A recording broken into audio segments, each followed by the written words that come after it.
नमस्कार। गौरा बादल चरित चौपाई के मूल पाठ का हम अध्ययन कर रहे हैं और अध्ययन के क्रम में आज हम 5वें भाग में प्रवेश कर रहे हैं। हम जिन भागों का अध्ययन कर रहे हैं मैं आपको स्पष्ट कर देता हूं, यह उस मूल ग्रंथ का भाग नहीं है और न ही भाग मूल ग्रंथ में इस प्रकार के कोई विभाजन किया गया है 1, 2, 3, 4, 5 का। ये तो जिस क्रम में हमारी कक्षा लग रही है वो कक्षा का क्रम है, ठीक है। बाकी इसमें तो छंद संख्या लिखी हुई है, आप अपने को उसी हिसाब से देखें। एक हमारे निर्धारित अवधि में जितना हमारा आ जाता है समय, उतना ही हम उसको रख पाते हैं, इसलिए वीडियो में, इसलिए ये क्रम उसी का है। तो आज हम 5वें भाग में प्रवेश कर रहे हैं। प्रसंग था मंगलाचरण का, उसके बाद चित्तौड़ वर्णन का, चित्तौड़ वर्णन के बाद राजा रतन सेन के वर्णन का, रतन सेन के वर्णन के बाद रानी प्रभावती के वर्णन का, और प्रभावती के वर्णन के बाद कल का जो हमारा प्रसंग था, वो कल के प्रसंग में राजा रतन सेन जो दरबार में बैठे हुए हैं उनसे निवेदन किया जाता है, स्वामी भोजन का समय हो गया है, आप भोजन करने के लिए पधारिए। राजा आते हैं और जैसे भोजन करने के लिए बैठते हैं, रानी बीच बीच में बात कर रही है, हवा डाल रही है, लेकिन तभी राजा अचानक राजा रतन सेन कह देते हैं कि मुझे कई दिनों से ये भोजन अच्छा नहीं लग रहा है और ऐसा निरंतर रूप से ये भोजन जो है मुझे निस्वाद बेस्वाद लगने लग रहा है, तो आप कोई ऐसा उपाय करो जो मुझे भोजन अच्छा लगने लगे। तब इस बात को सुनकर वह अभिमानी रानी प्रभावती क्रोधित हो जाती है और अभिमान वश वह कह देती है कि आप जाओ, किसी नई नारी को लेकर आ जाओ, नई रानी को लेकर आ जाओ, पद्मिनी को लेकर आ जाओ, मैं तो आपको भोजन कराना जानती नहीं हूँ और जो वो नई रानी आएगी वही आपको अच्छे से भोजन करवा पाएगी, क्योंकि मैं तो आपको भोजन कराने में, स्वादिष्ट भोजन कराने में सक्षम नहीं हूँ। इस प्रकार का वचन जब रानी कहती है और राजा सुनता है, तो राजा एकदम भोजन को त्याग कर उठ जाता है और वह यह संकल्प करके उठता है कि मैं एक नारी के वचनों के आगे कभी भी हल्का नहीं पड़ूंगा, कमजोर नहीं पड़ूंगा। मैं एक नया विवाह करने की स्थिति में हूँ, मैं नई नारी, नई पत्नी को ला सकता हूँ, नई रानी को लेकर आ सकता हूँ। यह इस अबला ने ऐसा मुझे जो अभिमानवश जो कटु वचन कहे हैं, मैं इन कटु वचनों को सहन नहीं करूंगा और यह नारी के अभिमान को मैं चूर करके रहूंगा और मैं नई रानी को लेकर आऊंगा। और इतना ही कह देता है, मैं जब पद्मिनी को लेकर आऊंगा, नई रानी पद्मिनी को लेकर आऊंगा, तभी भोजन करूंगा। हमारा कल यहाँ तक का प्रसंग था। देखिए छंद संख्या 38 से आगे हम ले जाएंगे। मूछ मरोड़ी उबू थयो, गर्व ग्रही घर बायर गहियु, रतन सेन राजा एकलो, साथी खवास करी एक भलो। भोजन को छोड़कर रानी पद्मिनी के विवाह के संकल्प को लेकर, प्रतिज्ञा को लेकर, और यह कहकर मैं तभी भोजन करूंगा जब मैं रानी पद्मिनी से विवाह करके आ जाता हूं, और यह प्रतिज्ञा करके जब वह भोजन को त्याग कर उठ खड़ा होता है तो वह मूंछों पर ताव देकर उठ जाता है और वह अपने महल के, उस अंतः महल के बाहर आ जाता है।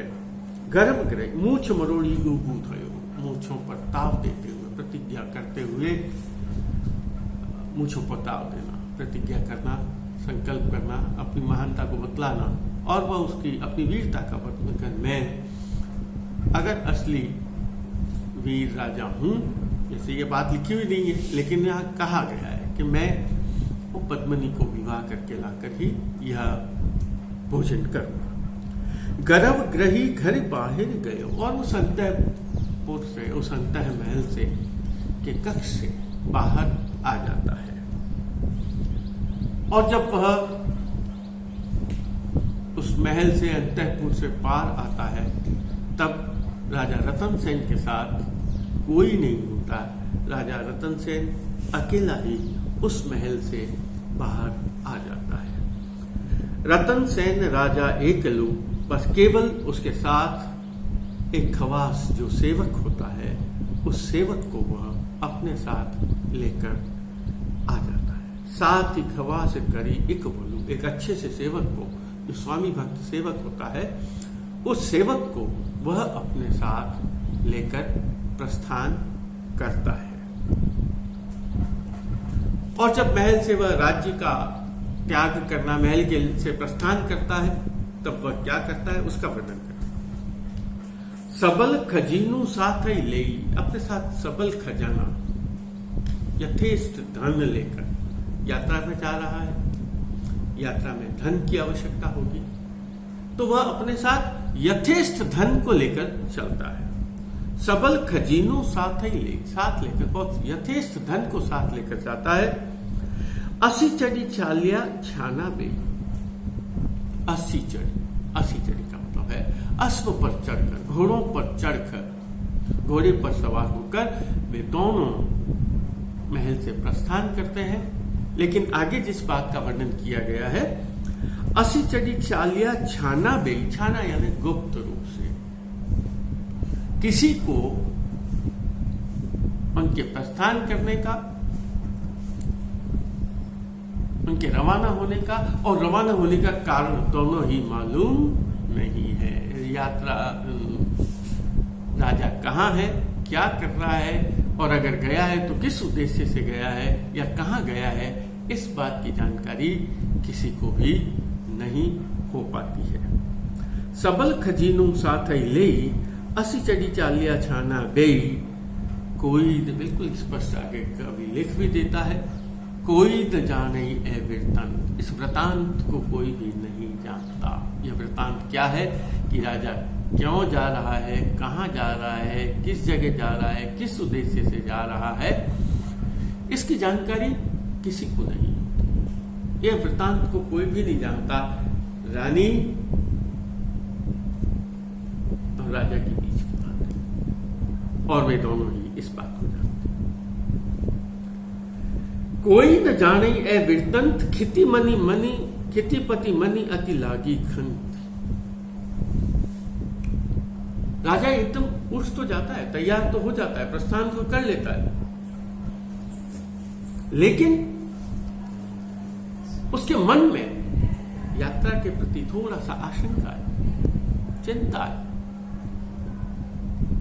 खितिपति मनी अति लागी खंत, उसके मन में थोड़ी सी चिंता है, वह चिंतित है उस यात्रा के प्रति। अपने यात्रा ले लिया, संकल्प ले लिया है, गर्व अभिमान के साथ उठ खड़ा हुआ है, लेकिन वह थोड़ा सा चिंतित है। कोई न जाने ए वृत्तंत, खितिपनि मनी अति लागी खन। और वह क्या कहता है, क्या कहता है?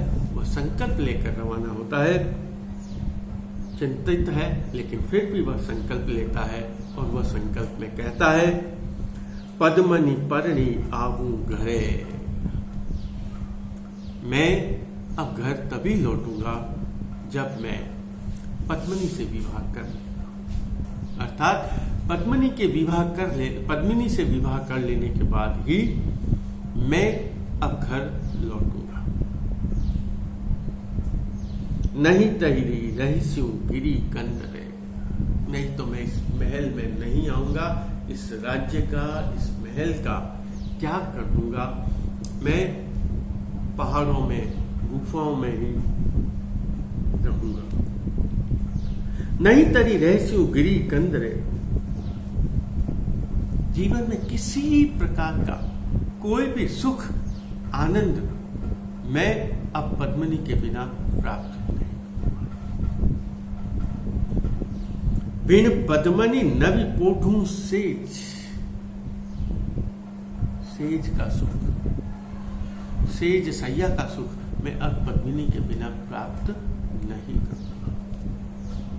जीवन में सुख का आनंद, काम का आनंद अब मैं पद्मिनी के बिना प्राप्त नहीं करूंगा। बिन पद्मनि नवि पोठूं सेज, बिन पद्मनि न हसु हित हेज।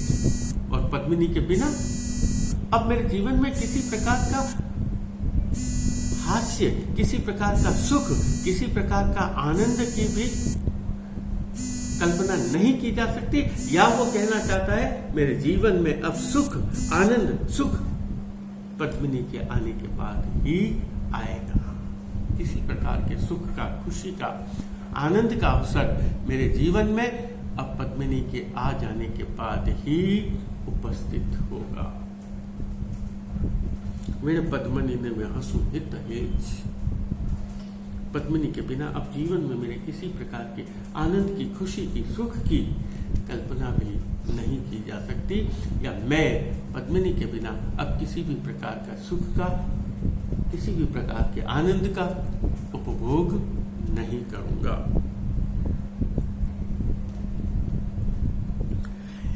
एम प्रतिज्ञा की थी पूर्व, इस प्रकार की प्रतिज्ञा वह करता है।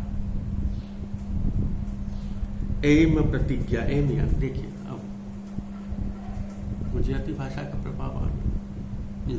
एम इस प्रकार, एम प्रतिज्ञा की थी पूर्व, उसने इस प्रतिज्ञा को पूर्ण रूप से, इस प्रतिज्ञा को ले लिया, पूरी इस प्रतिज्ञा को ले लिया। क्या लिया? मैं अब पद्मिनी से विवाह करूंगा, पद्मिनी से विवाह किए बिना घर नहीं लौटूंगा, नहीं तो गिरी कंदराओं में रह जाऊंगा। गिरी कंदराओं में रहकर जीवन में किसी प्रकार के सुख का, आनंद का उपभोग नहीं करूंगा। मेरे जीवन में अब सुख, काम, आनंद, खुशी की लहर पद्मिनी के विवाह के बाद ही आएगी। और मेरे जीवन में अब मैं किसी से भी हंसी खुशी से बात नहीं करूंगा। मेरे जीवन में स्नेह और खुशी का संचार पद्मिनी के आने के बाद ही होगा।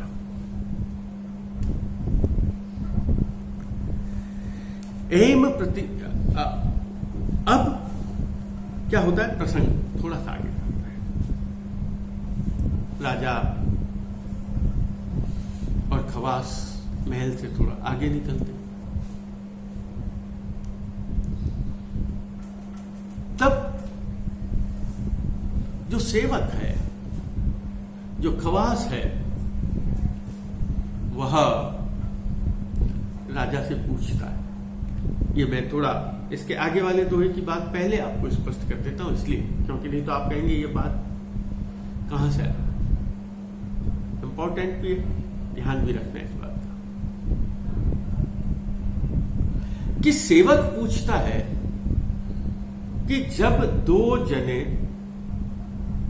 एक साथ किसी कार्य के लिए जाते हैं, तब उन दोनों को यह पता होना चाहिए कि वो कहां जा रहे हैं और किस उद्देश्य से जा रहे हैं।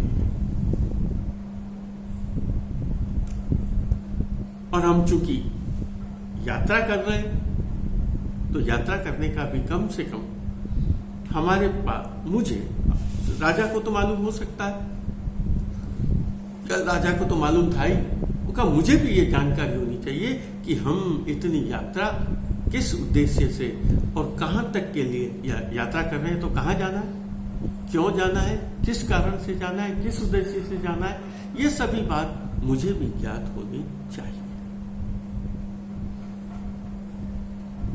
तो इस बात को समझाने के लिए कवि ने पहले जो एक खंड लिखा है, उस बात को बता रहा हूं। यहां उसने कहा कि बंजर क्षेत्र न लागे भी। बंजर भूमि में कभी भी, बंजर भूमि होती थी जो उपजाऊ नहीं होती, जिसमें किसी प्रकार की फसल नहीं होती, तो उससे क्या कहा, उसको ऊखर धरती का ऊखर क्षेत्र न लागे भी। ऊखर जो बंजर खेत होता है उसमें कभी भी बीज नहीं लग सकता। वेणे झगड़ा न थपाई दीज।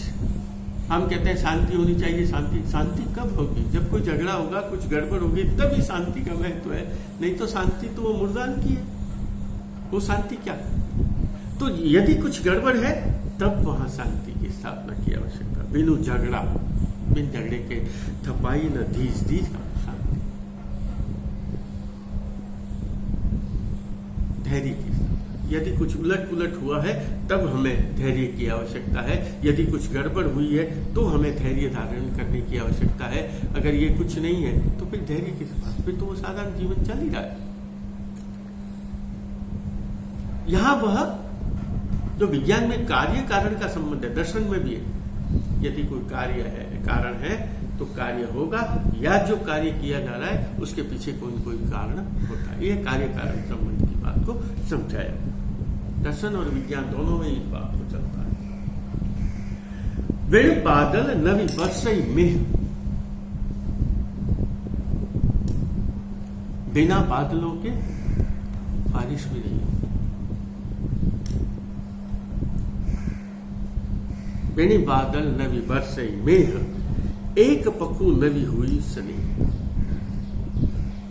और एक पक्ष से कभी स्नेह भी नहीं हो सकता, प्यार भी, दोस्ती भी एक पक्षीय नहीं हो सकती, दुश्मनी भी एक पक्षीय नहीं हो सकती। दोनों हाथ, हमारे कहते हैं दोनों हाथ से ताली।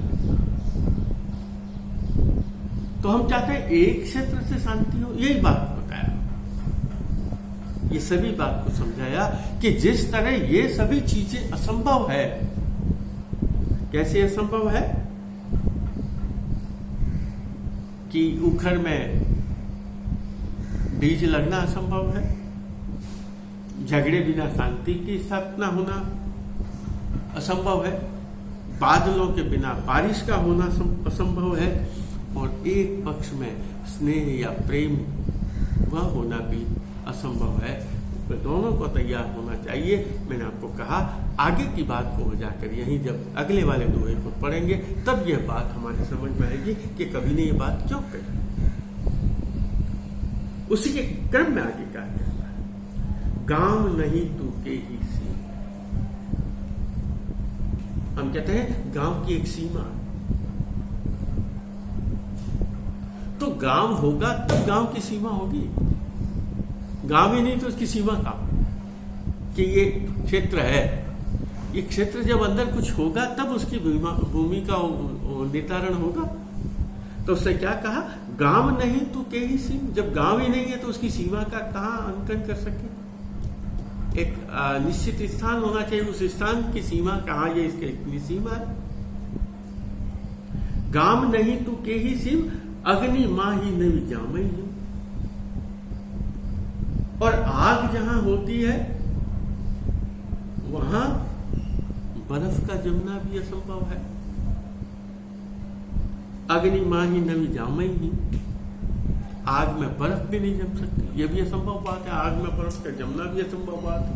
गांव नहीं तो सीमा का होना भी असंभव बात है। इसलिए आगे एक सेवक जंपई सामी सुन। देखिए यहां आकर कभी अपना आगे और प्रकट, अगले वाले दोहे में और मंतव्य प्रकट होता। सेवक जंपई सामी सुनो, प्रकट प्रकाशु मुझ मंत्र। और यहां उसने कहा है, सेवक कहता है, हे स्वामी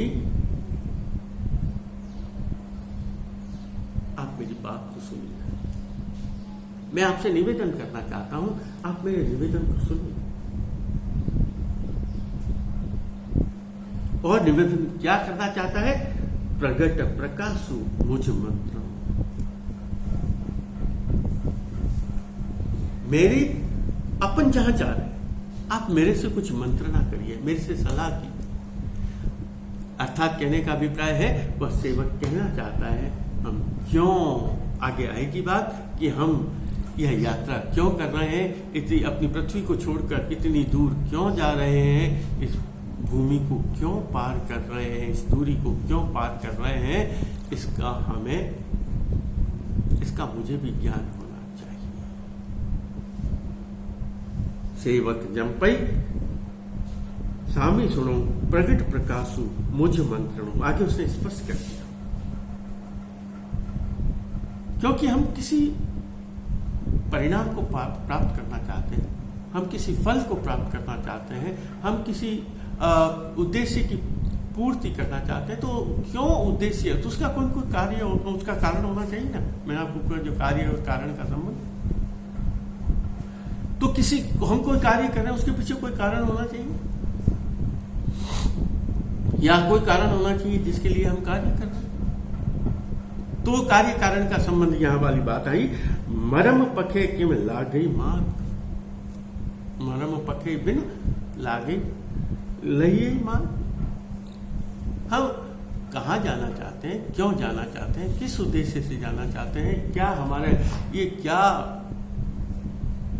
दूरी पार करने का क्या कारण है, तो हम मुझे जब तक ये बात पता नहीं होगी, इसका मर्म पता नहीं होगा, इसका भेद पता नहीं होगा, इसकी हमारी यात्रा का उद्देश्य पता नहीं होगा, मरम पके भेद जाने बिना, मरम पके किम लाभ, उस भेद जाने के बिना हमें मार्ग कैसे प्राप्त होगा, कि हमें किस दिशा में जाना है वो दिशा हमें ज्ञान होना चाहिए, क्यों जाना है वो कार्य का कारण मालूम होना चाहिए, कैसे जाना है वह भी कार्य का कारण होना चाहिए, फिर हम सभी साधन करें। मरम पके किम लइये माल तानिया बिन किम लाभ ताल। आगे उसने उदाहरण दिया, कपास है, कपास से हम कपड़ा प्राप्त करना चाहते हैं, तो हमें वो कपास को थोड़ा विस्तार देना होता है, उसमें तनाव देना होता है, तनाव देते हैं तो उसमें रेशे बनते हैं और उन रेशों से ही वस्त्र बुना जाता है। तो उसने क्या कहा, तानिया बिन किम, कपास को यदि हम नहीं तानेंगे तो हमें वस्त्र की धागे की प्राप्ति नहीं होगी, धागा प्राप्त नहीं होगा। तानिया बिन किम लाभई ताग राजा जंपई पद्मिनी भणी मई अवनी उलंघी। सेवक जब इतनी सारी बात पूछ लेता है, क्या बात पूछ रहा है, बहुत इंपॉर्टेंट है बात, ध्यान रखना। कभी कभी व्याख्या में प्रश्न, व्याख्या में यह पद्यांश पूछ लिया जाता है। यहां सेवक ही कहता है कि जिस प्रकार बंजर भूमि में बीज नहीं लग सकते, आग में बर्फ नहीं जम सकता, बादल के बिना बारिश नहीं हो सकती, एक पक्ष में प्रेम की स्थापना ही नहीं हो सकती, झगड़े के बिना शांति की स्थापना नहीं हो सकती, गांव के बिना सीमा का अंकन नहीं हो सकता। इसलिए हे स्वामी, बिना कारण की हमारी यह यात्रा भी नहीं हो सकती, इसलिए आप मुझे यह यात्रा क्यों कर रहे हैं, इस यात्रा का करने का, इस यात्रा के प्रस्थान का मंतव्य हमारे सामने मेरे को बताओ, ताकि हम उचित मार्ग में उचित दिशा की ओर बढ़ सकें। जब उचित दिशा में बढ़ेंगे तभी हमें सही मार्ग की प्राप्ति हो पाएगी। तब राजा अपना मंतव्य प्रकट करता है, राजा अपना उद्देश्य प्रकट करते हुए कहता है कि मैंने राजा जंपई पद्मिनी भनी, मैंने पद्मिनी के लिए, पद्मिनी को प्राप्त करने के लिए मई अवनी उलंघी घड़ी, मैंने अपन जो इतनी भूमि को पार किया है, अपन ने जो इतनी दूरी को तय किया है, यह दूरी पद्मिनी को प्राप्त करने के लिए की है। पद्मिनी तना पठंगा, जी हाँ, ठावी ठोड़ बताओ दिया। तब उसने कहा, पद्मिनी कहाँ है, पद्मिनी मुझे किस दिशा में, किस स्थान पर प्राप्त हो सकती है, मिल सकती है, पद्मणि तना पठंगा जी हाँ स्थान ढाबी ठोड़ बताऊं। हे सेवक, तुम मुझे वह स्थान बताओ जहाँ मुझे पद्मिनी प्राप्त हो सकती है। तब सेवक तो उस स्थान को जानता नहीं, वह तो केवल इतनी ही बात कह पाता है, सेवक जम्पई सामी सुनो खरच वरच सात छे घणु। वह तो केवल इतनी ही बात कह पाता है, हे स्वामी, मुझे यह बात तो पता नहीं है कि हमें पद्मिनी कहाँ मिलेगी, लेकिन आप इस संबंध में निश्चिंत रहें, हमारे पास यथेष्ट धन और साधन है। हम बहुत लंबी दूरी की यात्रा को तय कर सकते हैं। तब आगे चलते चलते राजा थोड़ा थकता है और एक पेड़ के नीचे बैठता है और तभी एक राहगीर, एक मुसाफिर, एक यात्री बेहोश चेतना अवस्था में राजा के चरणों में आकर गिरता है। और क्या होता है राजा और उस राहगीर का संवाद, ये हम अगले क्रम में देखेंगे। धन्यवाद।